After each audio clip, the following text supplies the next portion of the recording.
Maria worked quickly. Her hands moved with the kind of speed that only came from years of practice.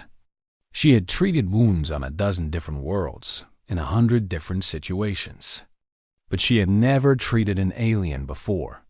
The queen's blood was blue and glowed faintly in the darkness. Her skin was smooth and cool to the touch, like polished metal. Maria did not know alien biology, but wounds were wounds. She cleaned the cut, applied pressure, and used a special foam that would seal almost anything. "This will hold," Maria said. "But you need real medical care." The queen nodded. She was watching Maria with those strange dark eyes that seemed to hold entire galaxies inside them. "Your medicine is crude, but effective." "Crude works," Maria said with a small smile. Cole was standing by the door, listening to the sounds outside. The Gorax were getting closer. He could hear them cutting through the metal, the scraping sound of their tools against the crystal hull. They had maybe 5 minutes before the door gave way. "Danny," he said, "talk to me." Danny was hunched over a console, trying to make sense of alien technology. The symbols meant nothing to him, but some things were universal. Maps were maps. "I think I found the shuttle bay. 2 decks down, about 200 meters forward. But the corridors between here and there are full of them." "How many?" "I cannot tell. The sensors are damaged, but a lot. More than we can fight through." Cole had expected as much. 4 Marines against an unknown number of Korax, in tight corridors where they would be surrounded. The math did not work. It never worked. "There is another way," the queen said. She had risen to her feet, moving carefully to avoid reopening her wound. Despite everything, she held herself like royalty. "I have abilities. Powers of the mind. I can hide us from them." Cole turned to look at her. "Hide us how?" "I can make them not see us, not hear us. To their senses, we will be invisible." She paused. "It is difficult. I am wounded. I cannot hold it for long. But it may be enough. Maybe enough." Greg spoke for the first time since they had boarded the ship. His voice was flat, emotionless. "Maybe is not very good odds." "No," the queen agreed.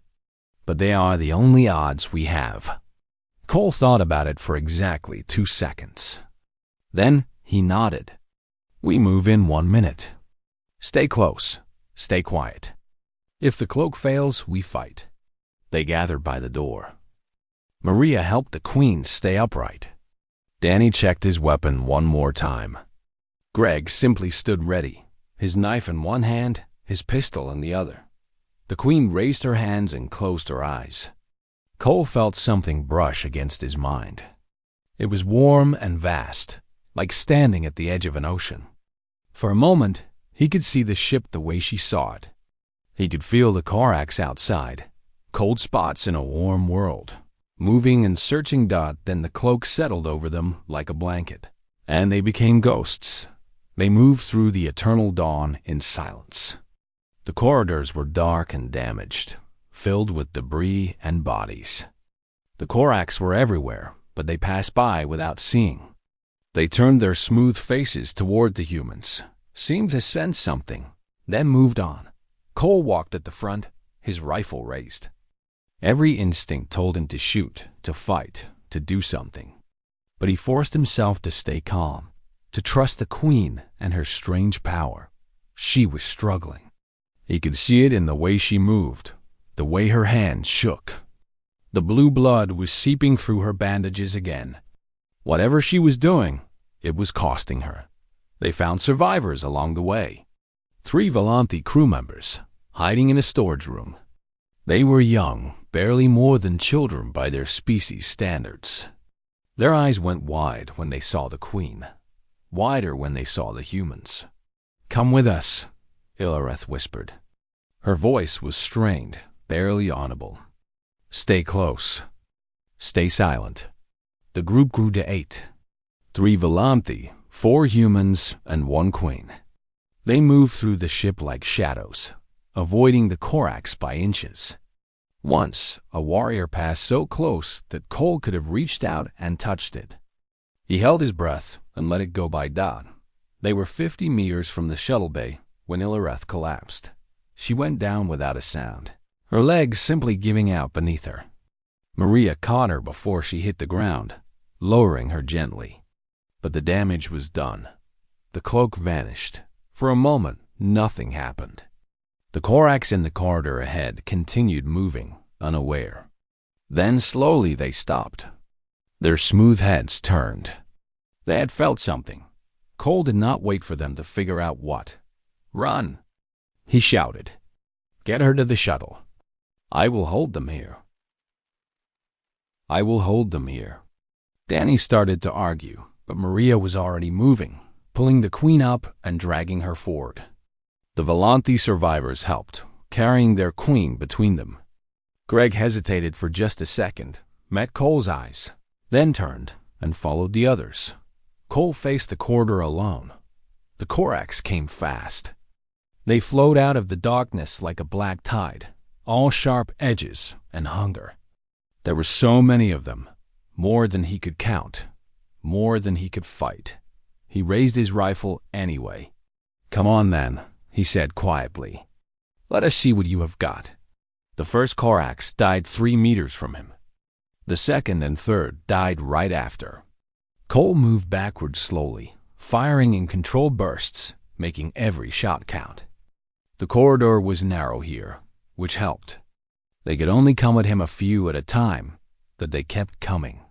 And he was running out of ammunition behind him. He could hear the others reaching the shuttle bay. He could hear Maria shouting for everyone to get aboard. He could hear Danny calling his name, telling him to fall back. Cole kept firing. A Corax blade caught his arm, cutting through armor and flesh. He ignored the pain and put 3 rounds through its head. Another one grabbed his leg. He shot it point blank and kicked the body away. His rifle clicked empty. He dropped it and drew his pistol. 15 rounds. 15 Corax maybe, if he was lucky. He was not lucky. But he was stubborn. The pistol ran dry after 8 kills. Cole drew his knife and kept fighting. The Corax were on him now, too close for guns anyway. He stabbed and slashed and punched, doing everything he could to buy the others more time. A claw caught his chest. Another raked across his back. He felt ribs break, felt blood fill his mouth. The world was going dark at the edges, but he refused to fall. Danny appeared at his side out of nowhere. The young private was screaming something, firing his weapon into the mass of Corax. Greg was there too, his knife flashing in the darkness. "I told you to go," Cole shouted. "Shut up and move." Danny grabbed his arm and pulled. They ran. Cole did not know how his legs were still working, but they were. The shuttle bay was just ahead, the ramp still down, Maria waving at them frantically. They threw themselves aboard just as the Corax reached the door. Greg hit the close button and the ramp sealed shut. Claws scraped against metal, but they were safe. For now. Cole collapsed against the wall, his blood pooling on the deck. Maria was there immediately, her hands working, her voice calm even though her eyes showed fear. "Stay with me," she said. "Stay with me, Cole." He tried to answer, but the darkness was pulling him down. The last thing he saw before he passed out was the Queen, watching him with those strange star-filled eyes. Then there was nothing but black. Cole Bradley should have died. The doctor said it clearly, without any softening. The wounds he had taken would have killed anyone else. His chest had been torn open. His back had been slashed to the bone. He had lost more blood than the human body was supposed to hold. By every medical standard, he should have been dead before the shuttle even reached the Resolute. But his heart kept beating. His lungs kept breathing. Somewhere deep inside his broken body, something refused to give up. 3 weeks passed. Cole remained unconscious, his body fighting a war that no one could see. Maria barely left his side. Danny came every day, sitting in the corner and talking about nothing, just so there would be a human voice in the room. Greg came too, though he never said anything. He just stood by the door, watching, waiting. And the Queen came most of all. Ylireth had her own room on the Resolute, a small space that had been quickly converted from storage. The 3 Volanthi survivors stayed with her, helping her heal, helping her plan. There was so much to do, reaching out to surviving colonies, organizing what remained of her people, beginning the long process of rebuilding.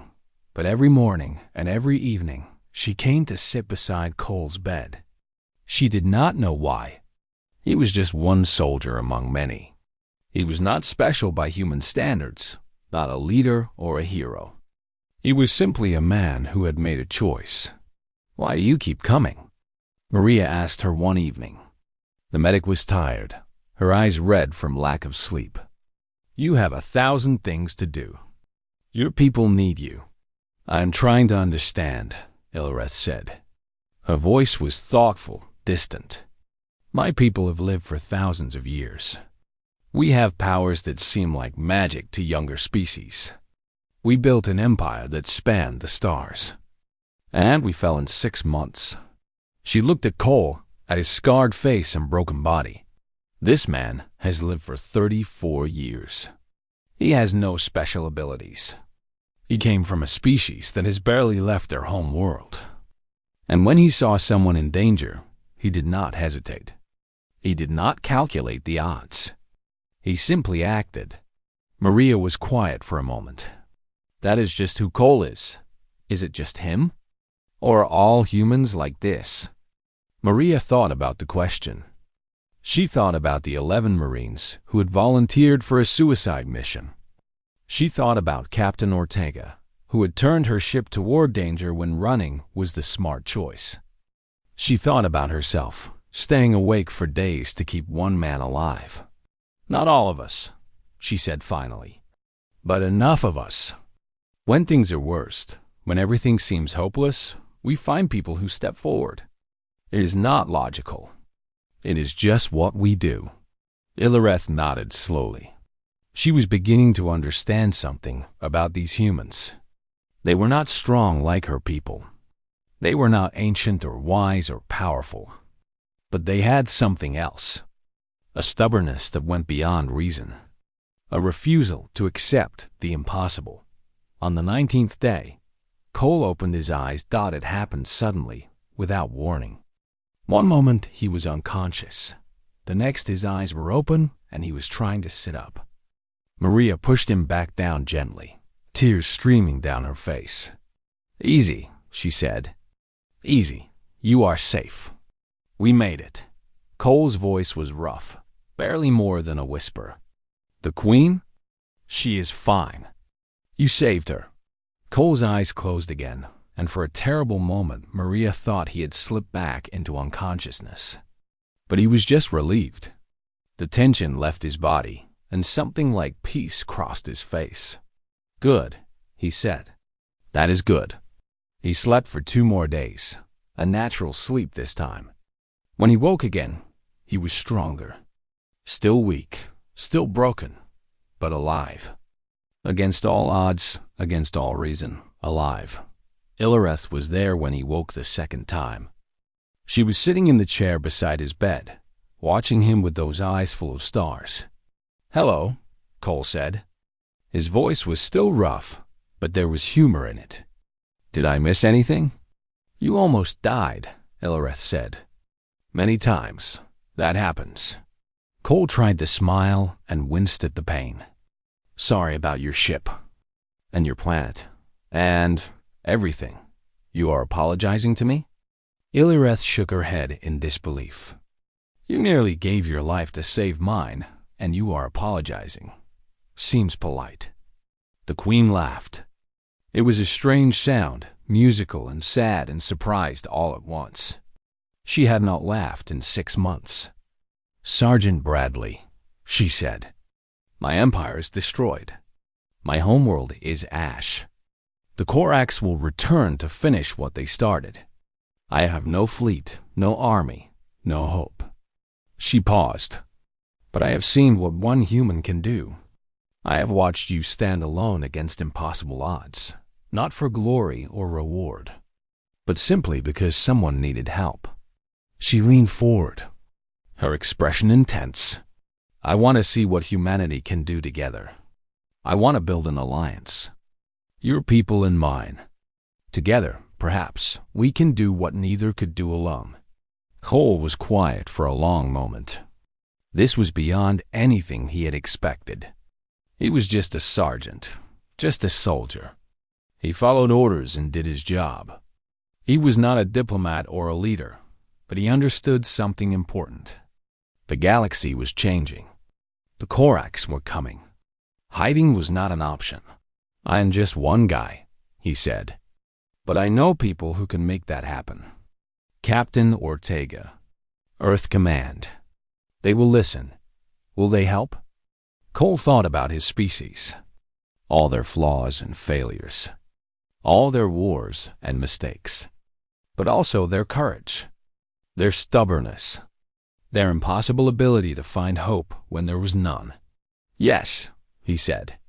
I think they will. 1 year later, the first joint human Velanthi fleet gathered at the edge of Korax space. It was not a large fleet. Humanity was still young, still weak by galactic standards.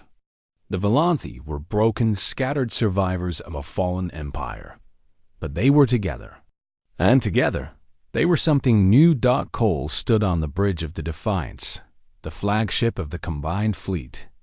His wounds had healed, mostly. He would carry scars for the rest of his life. But he was standing. Beside him stood Queen Elireth, no longer just the ruler of a fallen empire. She was the voice of a new alliance, a partnership between two species that should never have found each other. They are coming, she said, watching the sensors. The Korax fleet was vast, thousands of ships spreading across the void like a black tide. I know, Cole said. He felt fear, of course. Only a fool would not feel fear facing such a force. But he also felt something else. Determination. Hope. The knowledge that he was not alone. Are you afraid? Ilireth asked. Yes. Cole turned to look at her. But that does not matter. Someone needs help. We are going to give it. The Queen smiled. That strange, musical, beautiful smile. Together, she said. Together. The fleet moved forward into battle. Humanity had taken its first step toward becoming something the galaxy had never seen before. Not the strongest species. Not the wisest or the most ancient. But something else. The species that came when you called for help. The species that fought when there was no hope. The species that refused to accept impossible odds. The humans. And the universe would never be the same. The attack came without warning. Danny was doing his morning exercises when the Crimson Dawn shook violently.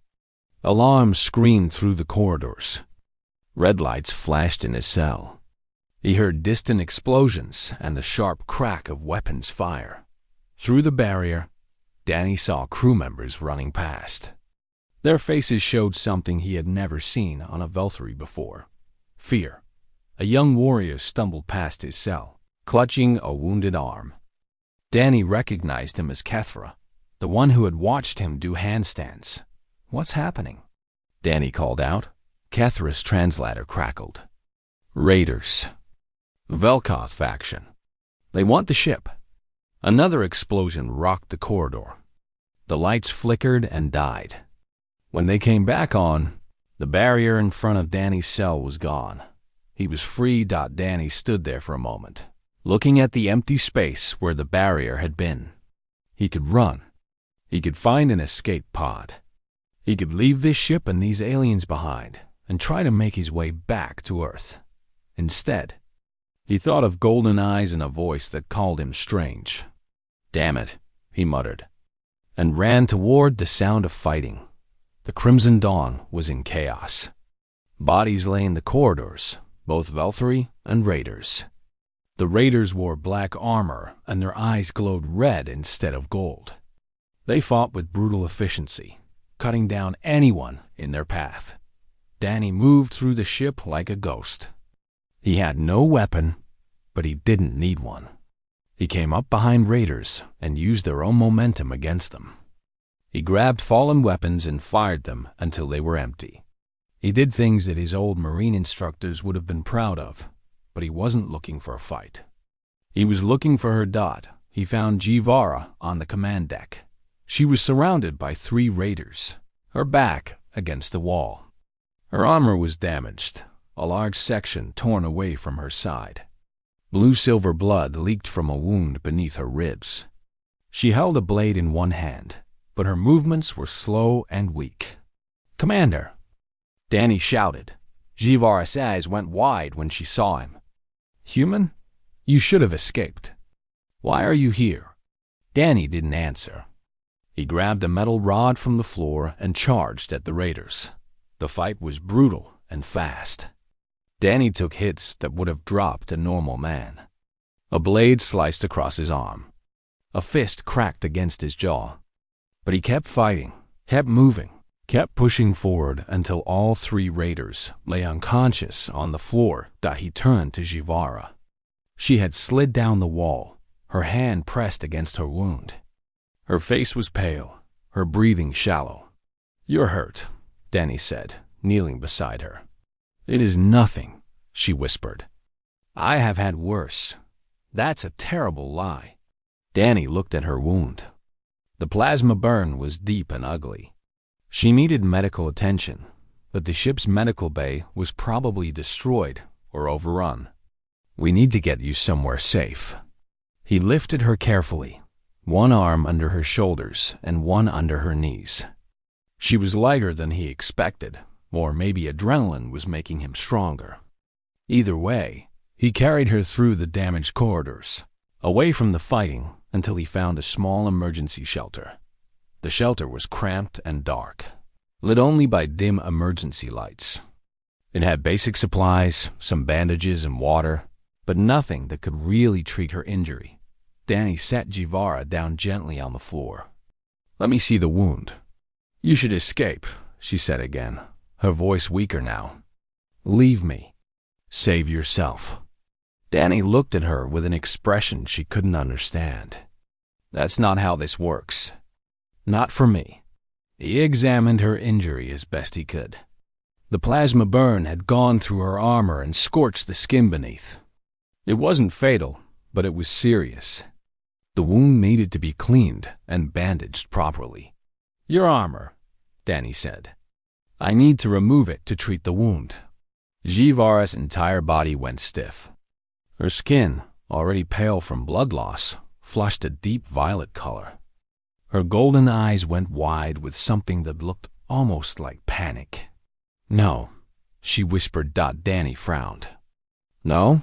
You're bleeding. I need to help you. You don't understand." Her voice was barely audible. "Among my people, to be seen without armor it is intimate, sacred. We only reveal ourselves to family, to bonded mates, never to strangers." Danny sat back, processing this information. The Velthari were warriors who wore armor like a second skin. To them, removing it was like removing their identity, their protection, their dignity all at once. "Okay," he said slowly. "I understand. But you're still going to die if I don't treat that wound." Jivara closed her eyes. Her breathing was getting more shallow.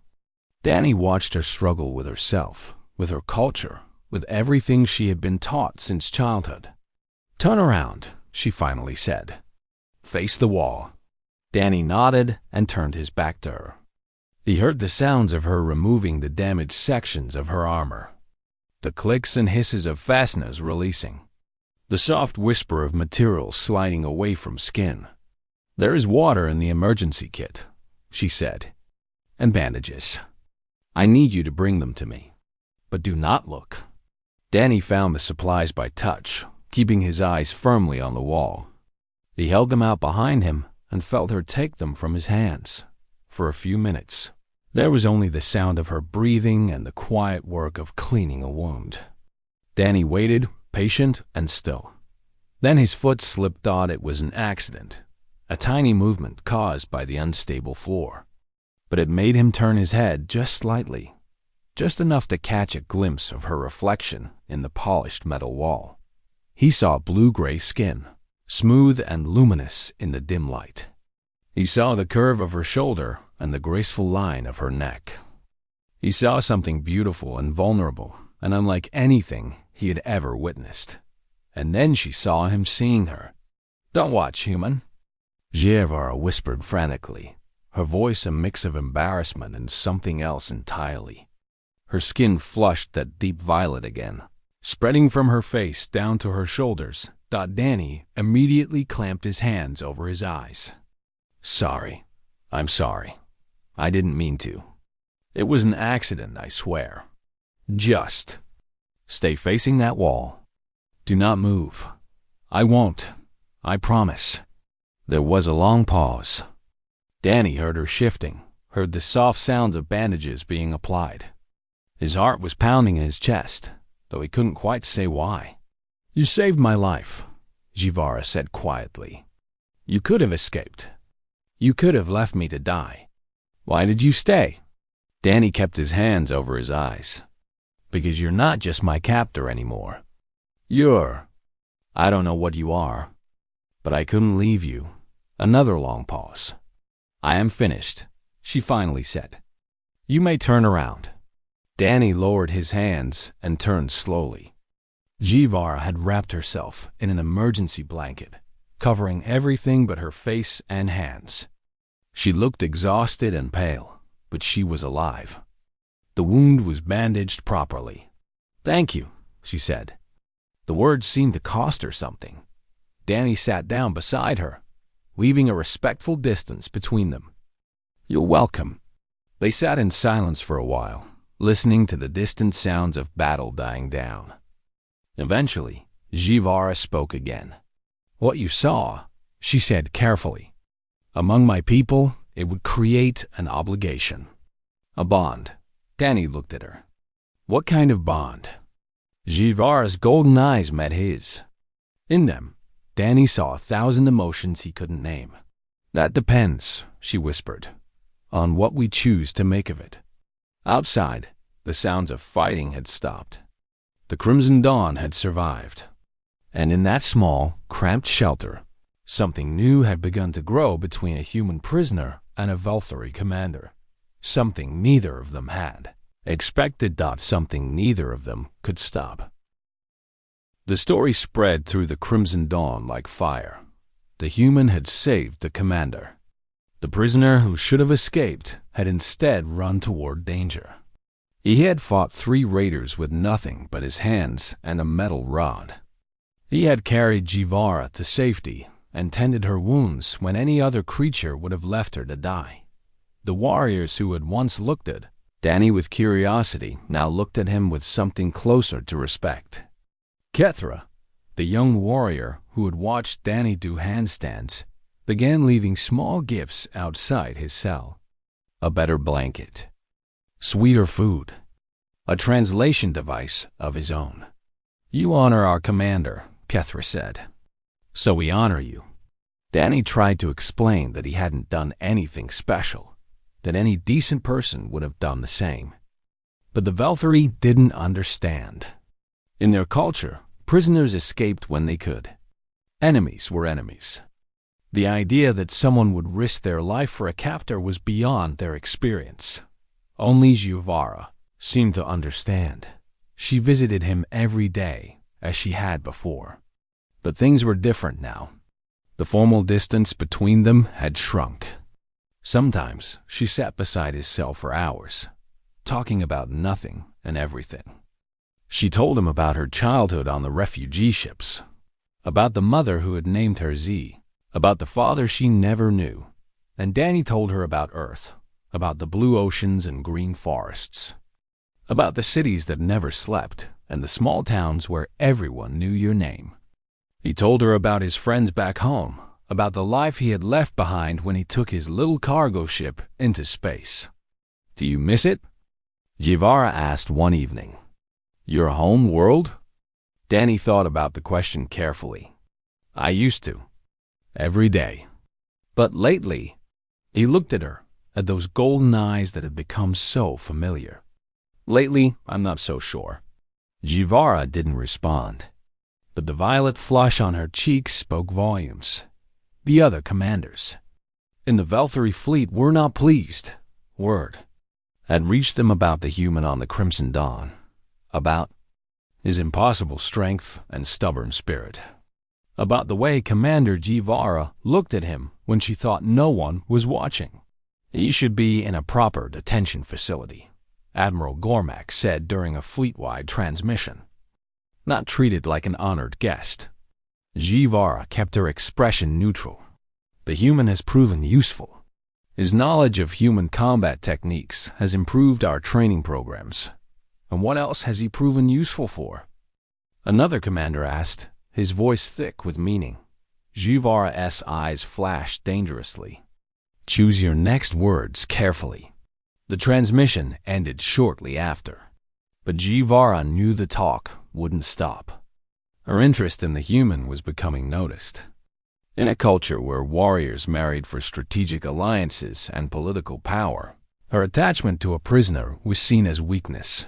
She should have cared. She should have pulled away, put distance between herself and Danny, remembered her duty to her people. Instead, she found herself walking to his cell again that night. Danny was waiting, as he always was. Rough day? How can you tell? He smiled. You get this little wrinkle between your eyebrows when you're stressed. Right there. He pointed to his own forehead. Jivara touched the spot he indicated. No one had ever noticed such things about her before. The fleet is asking questions about you, she said. About us. Danny's smile faded slightly. Is that a problem? It could be. My position, my command, everything I've worked for. It could all be at risk. There was a long silence. Danny looked at her with those strange brown eyes that saw too much. Then maybe I should stop being a problem for you. Jivara's hearts clenched. What do you mean? I mean, maybe you should send me to that detention facility. Or put me on a transport back to Earth. Whatever makes things easier for you. She should have agreed. It was the logical choice, the safe choice. But when she opened her mouth, different words came out. I don't want you to go. Danny stared at her. You don't? No. The word felt like stepping off a cliff. I don't know what this is, what we have, but I don't want it to end. Before Danny could respond, an alert sounded through the ship. A transmission was coming in, priority one, from an unexpected source. Earth. They gathered on the command deck to receive the message. Danny stood beside Jivara, no longer a prisoner in chains, but something undefined and new. The face that appeared on the view screen was human. An older woman with gray hair and sharp eyes, wearing the uniform of Earth's diplomatic corps. I am Ambassador Patricia Lane, she said. We have been trying to reach you for some time. We know you have one of our citizens aboard your vessel. Jivara straightened. Lieutenant Danny Cole is under my protection. We're aware. Ambassador Lane's expression was unreadable. We're also aware that he saved your life during a recent attack. Interesting behavior for a prisoner. Danny stepped forward. Ambassador, save it, Lieutenant. I've already heard the reports. Lane's eyes moved between Danny and Jivara. The Galactic Confederation has finally decided that humanity is worth talking to. They're sending an envoy to negotiate our entry into their little club. And apparently, they want to meet the human who impressed the Velthari. The news hit Danny like a wave. This was what humanity had dreamed of for decades. First contact, real contact with the wider galaxy. And somehow, he had played a part in making it happen. But all he could think about was the woman standing beside him. When? He asked. 2 weeks. The envoy will come to the Crimson Dawn. Try not to start any more fights before then. The ambassador's face softened slightly. "And Danny? Your mother says hello. She's proud of you." The transmission ended. The command deck buzzed with activity as officers prepared for the historic meeting.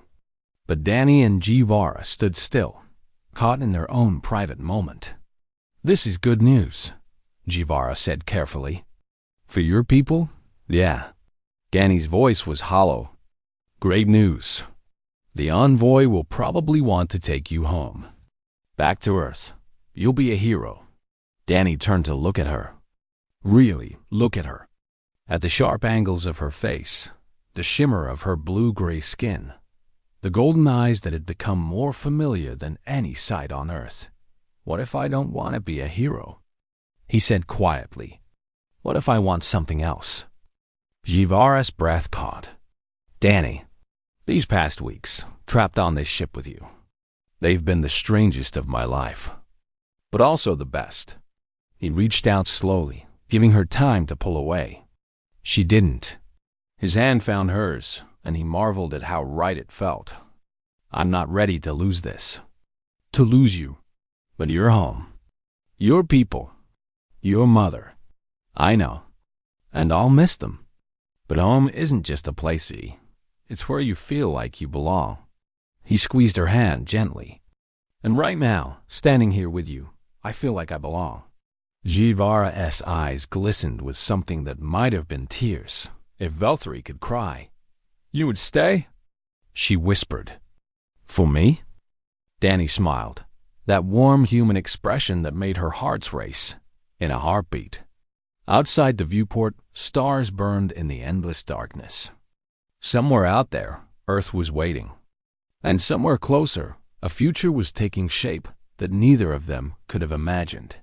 But for now, in this moment, a human and a Valtteri stood hand in hand, and that was enough.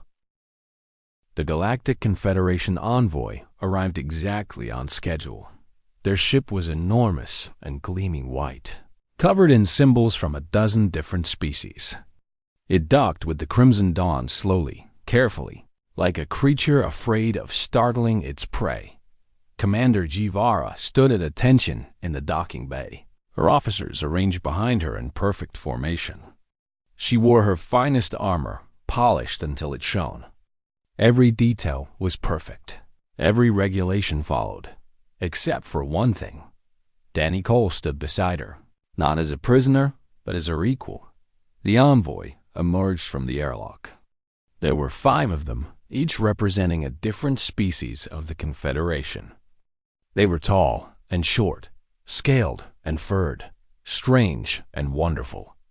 At their head was an ancient creature with silver skin and eyes like black pools, the speaker for the council. "We greet the Valtteri Empire," the speaker said, his voice resonating through the bay. "And we acknowledge the human presence among you." Jivara stepped forward. "The Crimson Dawn welcomes the Confederation. We are honored by your visit."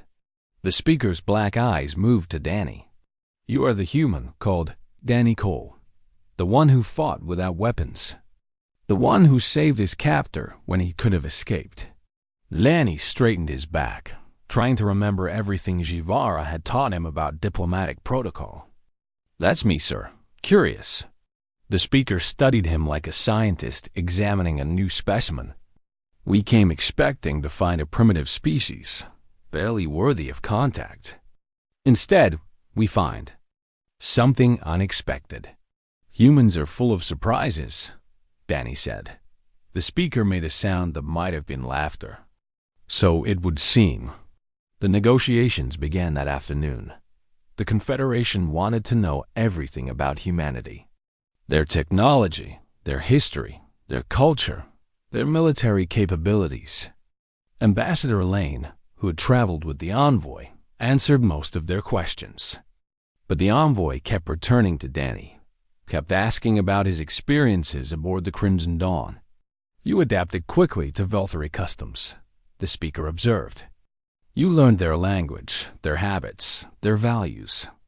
This is unusual for a captive species." Danny shrugged. "I was curious. And the Valtteri aren't that different from us, really. They value honor and strength and loyalty. Those are human values too.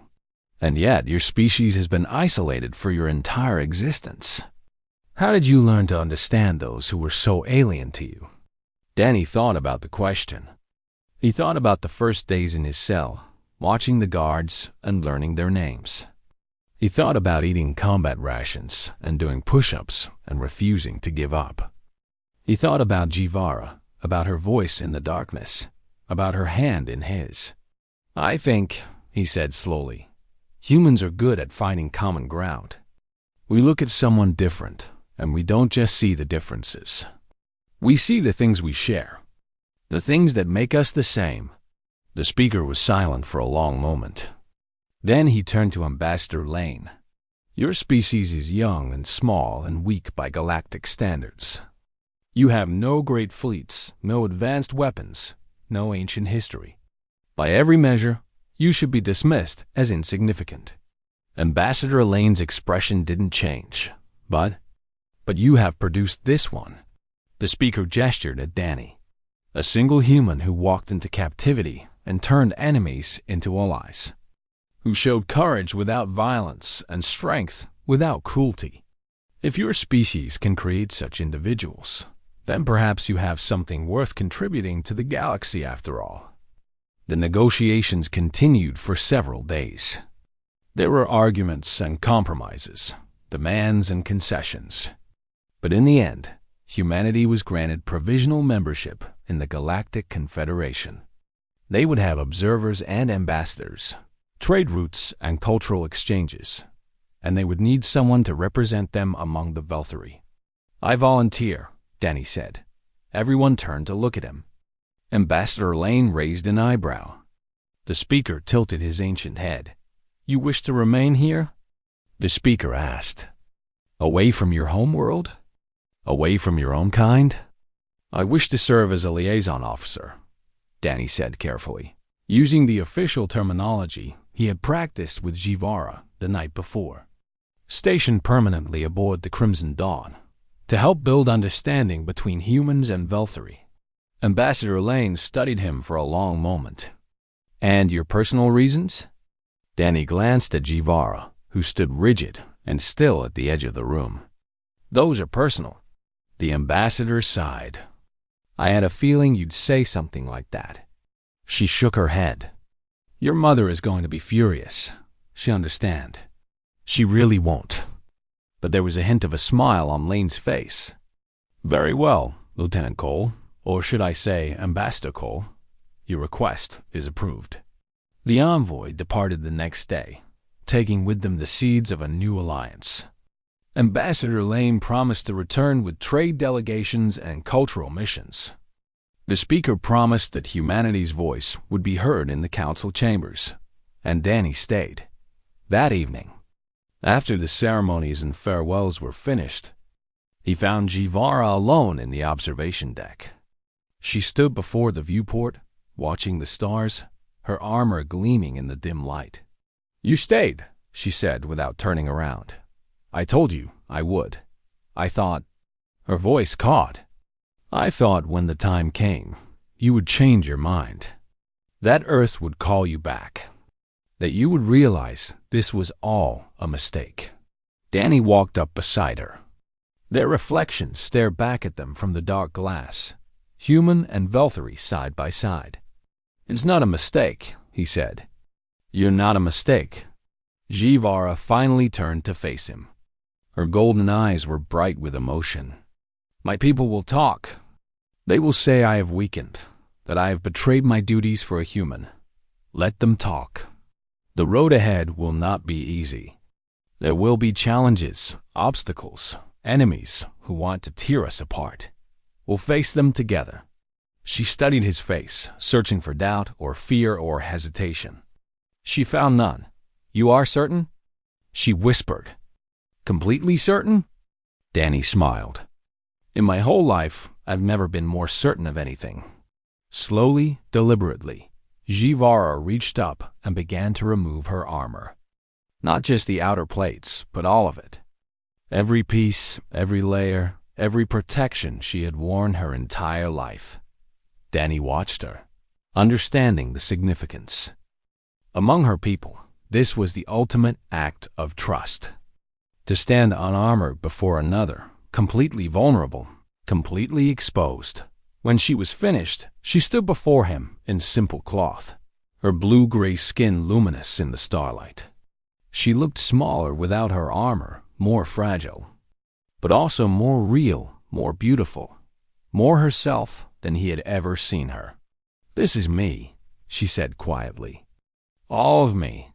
No titles, no rank, no walls between us." Danny reached out and took her hand.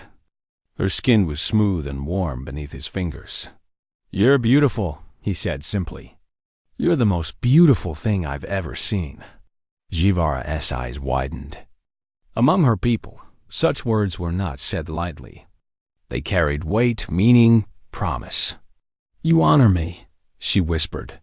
"I love you," Danny replied. "That's the human way of saying it." She stepped closer, close enough that he could feel the warmth radiating from her skin. "Then teach me," she said. "Teach me the human ways." And there, in the observation deck of the Crimson Dawn, surrounded by 1,000,000,000 stars, a human and a Velthari warrior began to write a new story together. A story about courage and kindness, about finding home in unexpected places, about the strength it takes to be vulnerable and the power of choosing love over fear.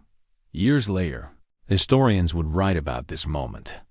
They would call it the beginning of a new era, the spark that ignited a lasting peace between two species. They would analyze the politics and the strategies and the diplomatic implications, but they would miss the most important part. They would miss the way Danny smiled when HFY laughed, the way she leaned into him when she was tired, the way they learned each other's languages and customs and dreams, building a bridge between worlds one day at a time. They would miss the simple truth that changed everything, that sometimes the greatest strength isn't found in weapons or warships or warriors. Sometimes it's found in a single human who refused to let fear win, and in the Velthari commander who was brave enough to love him back.